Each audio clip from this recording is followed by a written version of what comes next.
안녕하세요. 저희 부부는 평범한 40대 중반 부부입니다. 오늘은 저희가 직접 겪은 이야기, 탕후루 가게를 차렸다가 결국 폐업하게 된 이야기를 들려드리겠습니다. 저는 중견기업에서 총무직으로 일했고 아내는 방사선사로 병원에서 일하고 있었습니다. 서로 다른 분야에서 일했지만 비슷한 시간에 출근하고 퇴근하며 조용하고 단조로운 일상을 함께 보냈습니다. 결혼한 지는 어느덧 10년이 넘었습니다. 30살에 만나 35살에 결혼했으니까요. 늦은 나이에 결혼했기에 아이는 따로 계획하지 않았고 그저 서로만 있으면 충분했습니다. 매일 아침 서로 출근 준비를 하며 마주 앉아 커피를 마시고 주말이면 근교 드라이브를 나가거나 집 근처 산책로를 걷는 게 저희의 작은 행복이었습니다. 저희는 늘 이야기했어요. 나중에 은퇴하면 도시 떠나서 시골 내려가 살자. 조용한 동네에 텃밭 하나 만들어서 아침마다 커피 마시고 토마토 따고 그런 평화로운 삶을 꿈꿨습니다. 그게 저희 부부의 인생 목표였습니다. 직장 생활도 나쁘지 않았습니다. 저는 회사에서 10년 넘게 근무했고 업무 강도는 조금 있었지만 그래도 안정적이었어요. 아내도 병원에서 오래 일해서 의사 선생님들과도 관계가 좋았고 주변에서 너희 부부는 참 단단하다는 말을 자주 들었습니다. 그런데 이상하죠? 삶이 안정되면 안정될수록 마음 한켠엔 묘한 공허함이 생겼습니다. 이게 정말 내가 바라던 인생일까? 아침마다 같은 출근길, 같은 사람, 같은 일. 그 반복이 점점 저를 무겁게 만들었습니다. 아내도 비슷했는지 퇴근 후에 늘 한숨을 쉬며 말하곤 했습니다. 여보, 나 요즘은 병원 가는 게 일 같아. 그냥 기계처럼 일하고 월급 받고 재미가 없네. 저도 그랬습니다. 이 회사에서 10년 넘게 일했지만 이제는 뭔가 새로운 걸 해보고 싶다는 욕심이 생겼습니다. 그렇다고 갑자기 회사를 그만둘 용기는 없었죠. 그냥 언젠가는 이란 막연한 말로 서로의 피로를 달래고 있었습니다. 그런데 어느 날 저에게 작은 충격을 준 소식이 있었습니다. 친한 친구가 코로나가 터졌을 때 회사를 그만두고 2020년도 상반기에 마스크 제조업을 시작을 했고 사업이 코로나 끝날 때까지 대박이 났고 그 이후에는 유지를 하면서 사업을 하고 있다는 소식이었습니다. 그 소식을 듣고 나니 제 마음속 어딘가가 뜨겁게 요동쳤습니다. 저 친구가 나보다 특별했나? 나랑 비슷했는데. 그 친구는 늘 저와 비슷한 성적, 비슷한 스펙이었고 저보다 뛰어나지도 않았습니다. 그런데 그는 회사를 뛰쳐나와 인생을 바꿔놓았고 저는 여전히 책상 앞에서 회사 결제 서류를 정리하고 있었죠. 그날 퇴근길 혼자 차 안에서 생각이 많아졌습니다. 내가 지금 잘 살고 있는 걸까? 내 인생 너무 평범하게만 흘러가는 건 아닐까? 라디오에서 흘러나오는 음악이 괜히 더 쓸쓸하게 들렸습니다. 집에 도착하자 아내가 반갑게 맞아줬습니다. 그날따라 아내에게 이런 말을 꺼냈습니다. 여보, 우리도 나중에 뭐 하나 해보자. 아내는 잠깐 웃더니 말했습니다. 당신답지 않게 웬 뜬금없는 소리야? 그냥 요즘 회사가 너무 지겹네. 맨날 똑같은 일, 똑같은 사람들. 뭔가 내 힘으로 돈을 벌어보고 싶다는 생각이 들어서. 아내는 잠시 제 얼굴을 바라보다가 그래도 지금까지 열심히 버텼잖아. 괜히 모험하지 말자. 우리 평범하게 사는 게 나쁘지 않아. 그렇게 대화는 흘러갔지만 그날 이후 제 머릿속에는 사업이라는 단어가 계속 맴돌았습니다. 그 후로 몇 주간 회사에서 일하다가도 창밖만 바라보게 되더군요. 사무실 불빛 속에서 컴퓨터를 두드리며 내 인생이 이렇게 끝나면 너무 허무하겠다는 생각이 들었습니다. 저는 그때 처음으로 인생의 안정보다 도전의 즐거움을 더 갈망하고 있었던 것 같습니다. 그리고 그 욕망은 생각보다 빨리 현실로 바뀌게 되었습니다. 아내는 여전히 조심스러웠지만 저는 하루가 다르게 불안해졌습니다. 이대로 나이만 먹으면 나중에 후회할지도 모른다는 생각이 들었거든요. 그때부터 퇴근 후에 유튜브로 이것저것 찾아봤습니다. 자영업, 창업, 부업, 성공 스토리 한번 보기 시작하니까 그런 영상들이 알고리즘에 뜨기 시작했습니다. 평범한 회사원, 1년 만에 사장이 되다. 퇴사 후 내 가게 차린 40대 부부의 성공기. 그런 제목들을 보면서 마치 제 이야기가 될 수도 있겠다는 착각을 했던 것 같아요. 물론 그때까지만 해도 몰랐습니다. 그 모든 성공담 뒤에 얼마나 많은 실패담이 숨어 있는지. 그때의 저는 그냥 나도 저렇게 한번 살아보고 싶다는 마음뿐이었습니다. 아내는 그런 저를 보며 한숨을 쉬었습니다. 당신 요즘 너무 그쪽으로만 생각하는 거 아니야? 사업은 아무나 하는 게 아니야. 저는 그 말을 듣고도 웃으며 대답했습니다. 나도 알아. 근데 나도 내 인생 한번 걸어보고 싶어. 그때까지만 해도 우리 부부의 삶은 여전히 평온했습니다. 단지 마음속에 아주 작은 균열이 생겼을 뿐이었죠.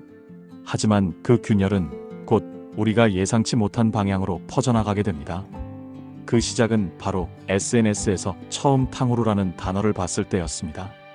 딸기와 포도, 귤이 막대에 꽂혀 반짝이던 그 장면. 그 단순한 디저트가 우리 인생을 이렇게 바꿔놓을 줄은 그땐 정말 상상도 못했습니다. 그렇게 고민하던 찰나에 마스크 사업을 성공한 친구에게서 연락이 왔습니다. 오랜만이다. 너 아직 그 회사 다녀? 뭐 아직 다니고 있지. 주말에 시간 되면 술 한잔 하자. 그 주 주말, 저는 친구와 오랜만에 술을 한잔 했습니다. 친구는 많이 바뀌어 있었고 누가 봐도 귀티나는 사람처럼 보였습니다. 한때는 저랑 비슷한 위치에 있었던 친구였지만 친구가 성공하는 걸 보니까 솔직히 질투도 났고 부럽다는 감정이 동시에 밀려왔습니다. 대단하다. 너 이렇게까지 성공할 줄 몰랐어. 나도 몰랐지. 근데 해보니까 알겠더라. 직장 생활 10년보다 이 1년이 더 힘들고 더 보람있다. 회사에 있을 땐 절대 못 느끼는 재미가 있어. 성공하란 말은 아니야. 내 시간의 주인이 된다는 게 그건 진짜 값진 거더라. 그 말이 제 가슴을 세게 때렸습니다. 그 말을 들으면서 마음속 어딘가가 흔들렸습니다.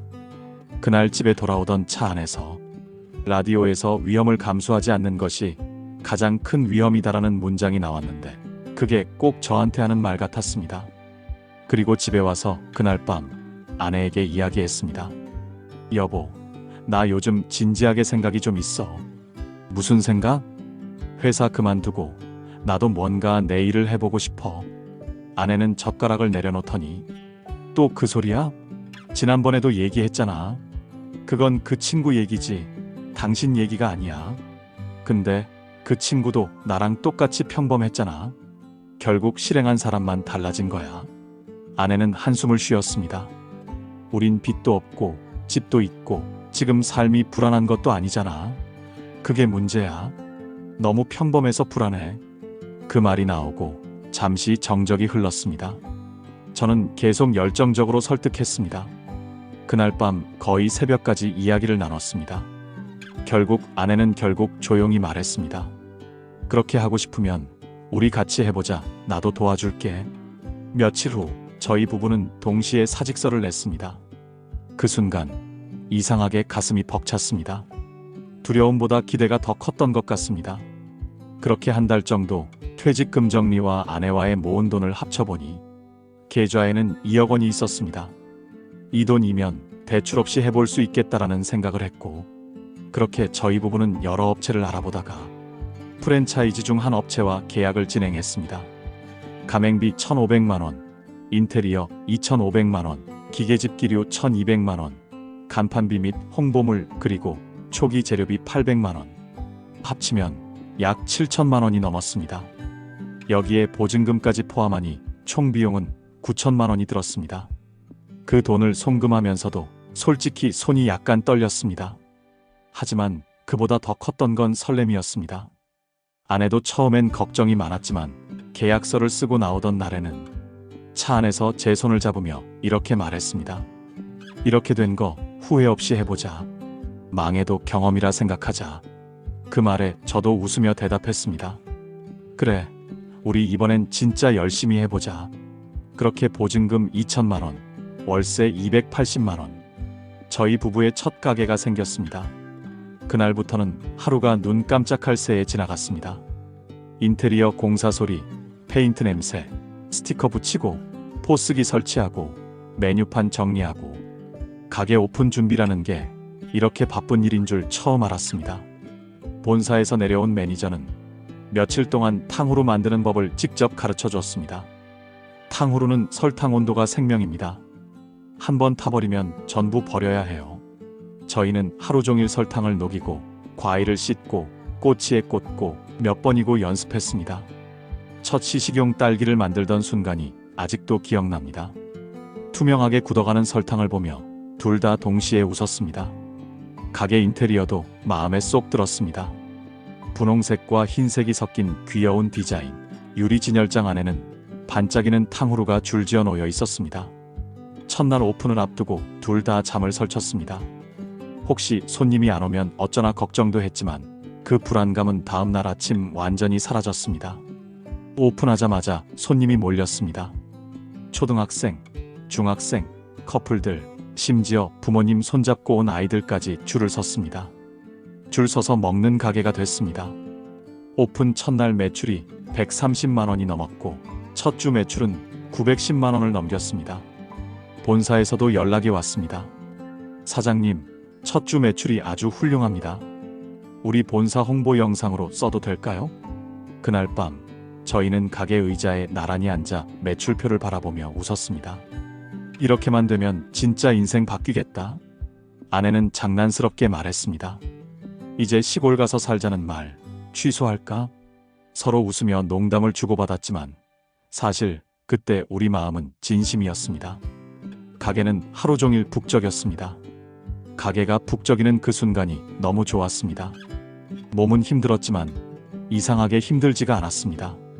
역시 금융치료 앞에서는 무서울 게 없더군요. 그때의 저는 그저 행복했습니다. 달콤한 설탕 냄새가 매장 안에 퍼졌고 탕후루를 찍으러 온 손님들이 매장을 배경으로 사진을 찍고 있었습니다. 그 사진들이 SNS에 올라가면서 더 많은 손님이 몰렸습니다. 홍보 효과가 정말 컸습니다. 특히 여성 손님들이 많이 찾아주셨던 것 같습니다. 여기 인스타에서 본 데 아니야? 그 말이 들릴 때마다 정말 세상을 다 가진 기분이었습니다. 그렇게 한 달이 정신없게 흘렀고 첫 달 매출을 정산해보니 총 매출이 4천만 원이 넘었습니다. 여기서 임대료와 알바비, 그리고 원재료비, 로열티, 기타 소모비를 제외해도 순수익만 1,800만 원 가까이 됐습니다. 직장 다닐 때 한 달 월급의 몇 배였습니다. 이제 진짜 돈 버는 게 이런 기분이구나. 그때까지만 해도 모든 게 완벽했습니다. 근처에 하나둘 탕후루 가게가 생기기 시작했지만 신경 쓰지 않았습니다. 손님이 이미 많기도 했고 행복에 취해 있었습니다.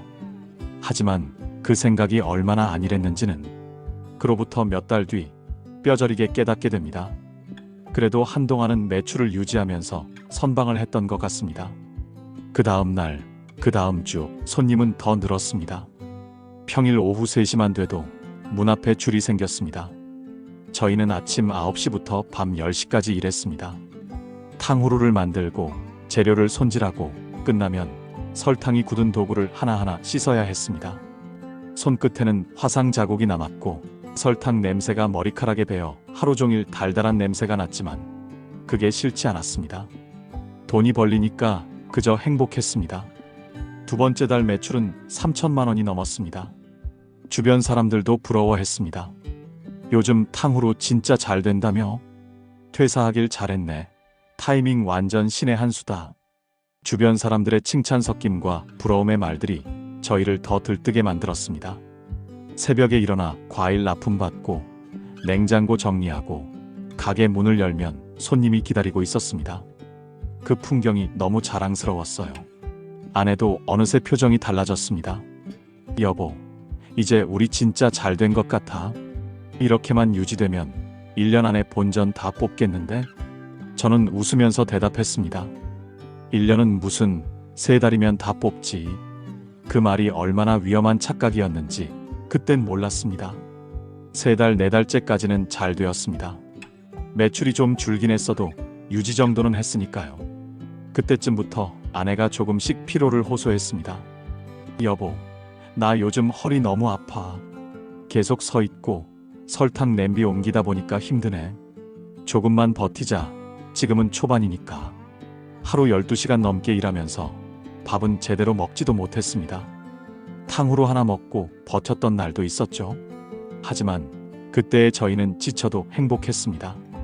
돈 버는 고생이라는 말이 딱 맞았어요. 통장에 돈이 찍히는 걸 보는 게 너무 뿌듯했습니다. 그렇게 5개월이 지나자 통장에 꽤 많은 돈이 쌓여 있었습니다. 저희는 계획을 세웠습니다. 돈이 쌓이니 가게 인테리어도 좀 바꾸고 낡은 차도 좀 바꾸기로 했습니다. 지금 생각하면 참 어리석은 결정이었습니다. 그땐 매출이 계속 나올 거라고, 이 흐름이 영원할 거라고 믿었습니다. 그런데 이상하게도 6개월 차부터는 손님이 줄기 시작했습니다. 처음엔 대수롭지 않게 넘겼습니다. 그런데 다음 주에도, 그 다음 주에도 매출이 점점 줄었습니다. 하루에 100만 원이던 매출이 이젠 70만 원으로 다시 60만 원으로 떨어졌습니다. 요즘 애들이 마라탕이나 빙수 먹으러 간대요. 알바생의 말이 마음에 걸렸습니다. 탕후루가 유행이었던 건 분명하지만 그 유행이 이렇게 빨리 식을 줄은 몰랐습니다. 그 불안은 틀리지 않았습니다. 탕후루 너무 달다. 이제 질린다는 글이 올라오기 시작했습니다. 유행이 빠르게 식고 있었던 겁니다. 하지만 저희는 인정하기 싫었습니다. 그런데 문제는 그 다음부터였습니다. 이미 가게 근처엔 몇 군데가 더 생겼고 어떤 가게는 짧게 치고 빠진 곳도 있었습니다. 아내는 걱정스럽게 말했습니다. 우리도 망하는 거 아니야? 저는 애써 웃으며 말했습니다. 괜찮아 라고 말했지만 저 역시 불안에 떨고 있었습니다. 계속 버텨봤지만 고정 지출은 700만 원 이상 나가는데 총 매출이 800만 원 밑으로 떨어지면서 7개월 차부터는 적자가 시작됐습니다. 게다가 그 무렵에 차를 새로 바꾸는 바람에 5천만 원 할부금을 동시에 갚아나가야 했습니다. 상황은 점점 더 심각해지고 있었습니다. 8개월도 적자, 9개월째에도 적자였습니다. 가게 앞을 지나던 손님들은 탕후루 아직도 파네? 요즘 그거 안 먹지 않나? 그런 말을 하며 지나갈 때마다 가슴이 철렁 내려앉았습니다. 그 한마디가 그렇게 아플 줄 몰랐습니다. 그 무렵엔 설탕값도 올랐고 과일값도 올랐습니다. 매출은 줄었는데 원가는 오르니 남는 게 없었습니다. 냉장고엔 팔리지 않은 과일이 쌓였고 설탕은 굳어서 버리는 날이 많았습니다. 결국 10개월 만에 폐업하기로 결정 내렸습니다. 이제 그만하자. 그 한마디에 서로 아무 말도 하지 않았습니다. 눈물이 날 것도 같았지만 이상하게 아무 감정도 없었습니다. 그저 모든 게 끝났다는 사실만이 조용히 가슴속에 내려앉았습니다. 그렇게 저희의 첫 번째 가게는 막을 내렸습니다. 가게를 정리하고 난 다음 날 저희 부부는 정말 오랜만에 늦잠을 잤습니다. 눈을 뜨니 오전 10시가 넘었더군요. 평소 같으면 가게에 출근했겠지만 누워있으니 허전하더군요. 가게 문을 닫았다는 게 아직도 실감이 나지 않았습니다. 쉬면서 그동안의 내역을 계산을 해봤습니다. 여유자금 2억으로 시작했지만 가게를 차리면서 9천만 원은 인테리어와 장비, 가맹비, 보증금으로 나갔고 남은 1억 1천만 원은 운영비와 생활비, 임대료, 재료비, 적자 메우는데 다 썼습니다. 매출이 떨어질 때마다 통장에서 돈이 빠져나갔고 보증금 정산과 철거비까지 모두 계산하고 나니 통장에는 3천만 원이 남아 있었습니다.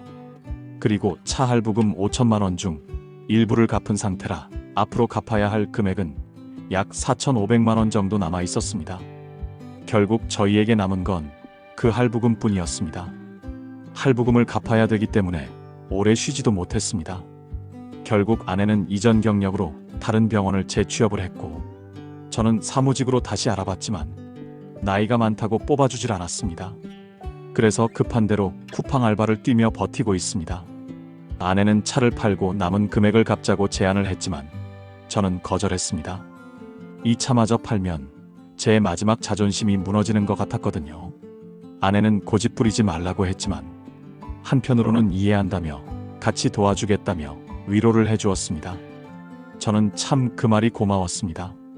폐업 끝에 남은 건 갚아야 할 차 할부금이지만 더 열심히 살아보려 합니다. 마지막으로 혹시 창업을 고민하고 계신다면 꼭 신중하게 생각하시길 바랍니다. 특히 유행을 크게 타는 업종은 되도록이면 피하셨으면 좋겠습니다. 시청해주셔서 감사합니다.